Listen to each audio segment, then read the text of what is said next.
This is still the morning drive on Providence Television International.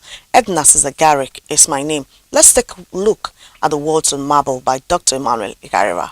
We'll be right back.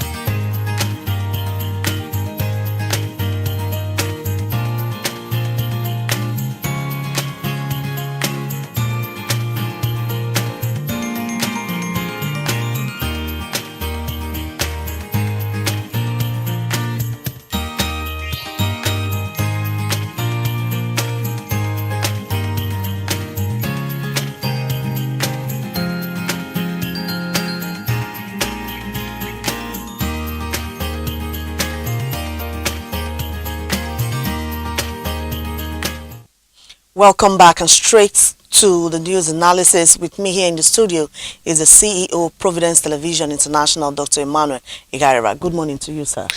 Good morning, Edna. Nice to have you with us again. Now, very quickly, the Nnpcl, they are blaming the independent marketers amid the surging price of the fuel. What do you think? Do you think that's the right thing to do? What do you think? The Nnpcl, are they right?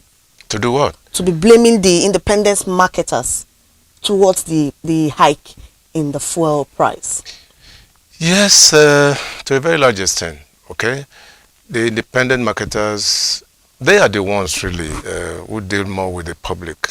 They have more filling stations, as it were.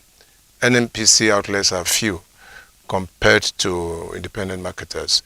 But they are the ones that profiteer, independent marketers. And I don't know why the axe has not fallen on them. Because you see, even when the fuel price is manageable, they still hike. So, and I don't know why. Just this morning, people were buying fuel at 1,150 naira per liter. That's what they do. And if you go there again in the evening, it has changed.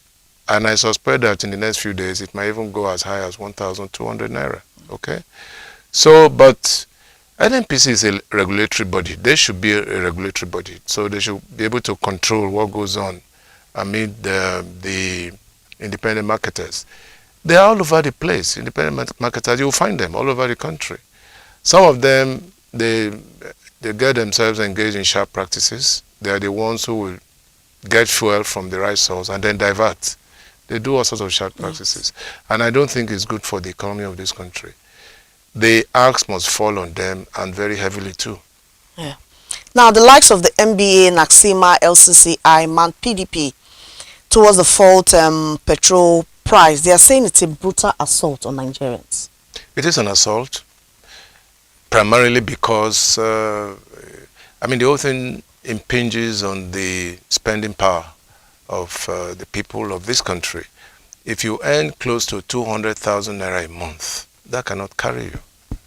Yes, and I mean what I'm saying. 200,000. How far can that carry you? I'm not even talking of people down the ladder. So, but to add to this now is quite a big issue.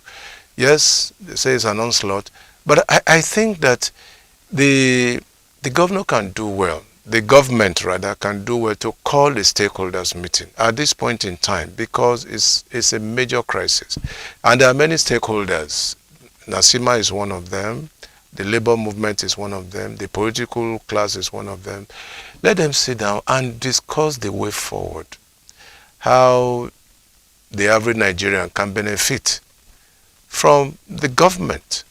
Let it not be that government is oblivious of what everybody is going through in this country. And I imagine that, yes, when that is done, even the academia, ASU, for instance, the student union bodies should be part of this roundtable discussion that I'm suggesting. Because if it's not done quickly, it might snowball into something that government may not be able to control. Look, let me tell you, in the big cities, Lagos, Ibadan, Benin, Kano, Abuja, if anything happens in these places, there will be ripple effect across the country, and it's avoidable. It is absolutely available. The spending power of the average Nigerian is getting lower by the day. Yes. Right. And many more people, as I said yesterday, are getting entrapped in the poverty web. Every day, thousands of Nigerians are moving into the poverty web. And I don't think that is good for individual families. It's not. The schools are opening in the next few days. How are we sure that the schools will resume normally? Because many parents are groaning, for example, that they cannot send their children back to school. That is a problem. It's a very big problem. And once it touches that particular aspect of our national development, then we are in for trouble. Yes. Well, still on this price hike, manufacturers are warning that as the pressure mounts, the prices of food will go up, transportation, job losses, and what have you. What do you think is the solution to this thing? Because as the fuel is going up, other things will follow. Yes, simple economics, as I've often said, except perhaps somebody somewhere is not listening. Otherwise, I mean, the general notion around the country is that, look, fuel price must go down. And once that happens, all other things will also follow suit. Okay? But I don't know really why the powers that be, the authorities, are holding on to that. But what bothers me really, I mean, you mentioned a few things now. What bothers me is the issue of job losses. Yes. That bothers me a lot. I mean, I'm an employer of labor, okay? And the last thing that will come to my mind is job cut. Because there are people, for instance, who manage within the limits of one particular person in the family, and that is the man. Now, if you deprive him of his job, the family suffers. Yes. Family values will stagnate. That is the tragedy of what we are talking about. So it's something that, and I'm happy that the Manufacturers Association have talked about this, because they are in the middle of all this crisis. The Manufacturers Organization of Nigeria, the Manufacturers Association of Nigeria, and again NASIMA. Yes. All right. They are the biggest employers of labor when you talk about the organized private sector. So I'm sure they know what they are talking about. Yes, we do not, job cuts, or what you call job losses, are not the best option. In fact, it's not even an option. But it becomes an option when there's nowhere else to go. Could go, yes. All right? And I think that it can be redeemed. It's not too late for government to do anything. I've always said this, that once you go somewhere and the road is blocked, you can... My father, may so rest in peace, he used to say something from his native intelligence.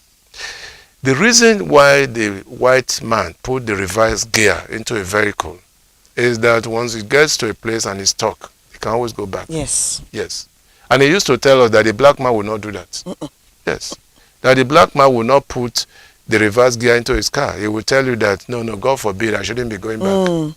But he forgets that once you get to a place, there may be a flood. There may be a tree across the road. Which you can't pass through. You can't pass through, then you go another way. That's the same thing that government should do. You get stuck somewhere, sit down, go back. There's no shame in it. Okay, go back and re-strategize. All right? I gave the example of President Clinton of the United States when he had this problem with Lewinsky. He came out on national television to apologize that, please, I have done something that is inappropriate. The President of the United States. It was a mistake, and the people say, okay, we'll forgive you, no problem. And life goes on. Yes. Yeah, so government must do the same thing. If there is a distortion in policy, I think it is incumbent on government to say, look, we have hit the brick wall. Nigerians, please bear with us, we'll do a rethink and go back and reorganize and chart a way forward. That way the governor or the president becomes a hero. Yes. Yes. That's true. Now, NLC now, they are crying out and they are threatening strike. Do you think they hitting the streets will make the federal government listen to their plight? Ab initio, I don't think that the labor union did the right thing, because right from the time when it was announced, when the subsidy thing was announced, they ought to have advised government appropriately. Everybody kept quiet at that point in time. On Inauguration Day, for example, that was when the president announced it. Few days after that, they ought to have made it known and clear that this is going to lead us to nowhere. All right? So I imagine that we can always do a rethink, as I said. The labor union, they are now saying that there's been some kind of betrayal.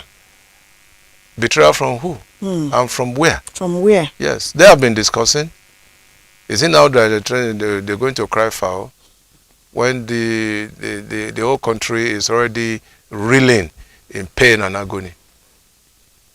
So, yes. And now let's deviate from the issue of fuel arms importation. Federal government declares emergency. Why are they importing arms into the country? It's not as if we are fighting war. What do you think of this arms importation into the country? The funny thing about this is when these people are caught, the people who bring arms into the country, they are never charged to court. And the reason is maybe some untouchables are behind some of these things. Of course. Because if they ask them basic questions, if they interrogate them properly, they will open up and tell government that XYZ, they are behind the importation of this ammunition. Ammunition is all over the place, you know. And the reason again is the issue of insurgency will die hard if we begin to have more importation of ammunition into the country. Yeah. Yes. And government pretends as if we are not at war. We are totally at war. Boko Haram and all the insurgents. So it must be fought head on. And as I also said yesterday, the panacea to this is intelligence network. Once you have solid intelligence network, even before they enter the country, you will catch them. Yes, of course. Why do we wait until they move so close to the border, or perhaps when they enter the country to some of our loose borders? And by the way, our borders are very loose. Very, very. Very, very loose. We have over 1,000 kilometers all over the country, from they are not supposed the to gain east entrance, to the west. Yes, up country. North. Yes, either through Chad or Niger Republic. Very loose and porous borders. We have always said that, we have always talked about it, and nobody appears to be listening. Even in Diroko, down south, border is loose, right? People enter through the bush and all sorts of things, and we don't appear to be doing anything about it. So please, this is a special appeal to government, particularly to the security forces. Let us step up our intelligence networks. That way, we'll get the culprit even when they are hatching their plans. Yes, right at the point where they are hatching their plans. Yes, I want to say a very big thank you to you, sir, for joining me on the program. This is Providence Television International, the game changer. Please don't forget to subscribe to our channel. Any last word from you, sir?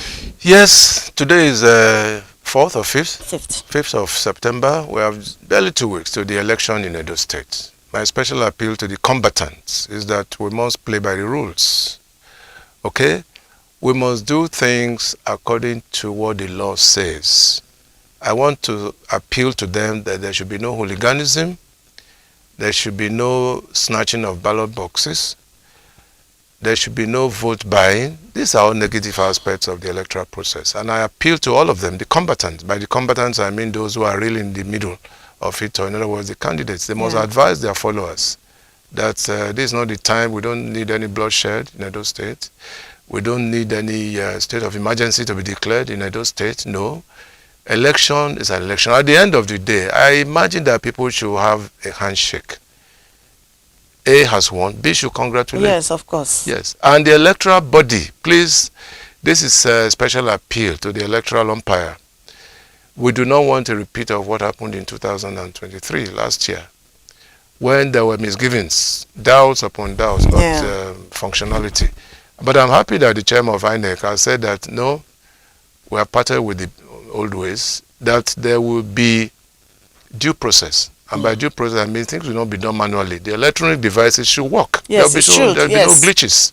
We're hearing stories of glitches here and there. There should be no glitches. Things must go straight to the potter. From the polling center. Yes. That's what the law prescribes. Yes. And I think that we can abide by that. And God willing, we'll have a smooth election. Yes, of course. And By God's my grace. prayer is that the best candidate should win. Yes. That's our package. Thanks for watching. Edna Cesar Garrick is my name. Good morning.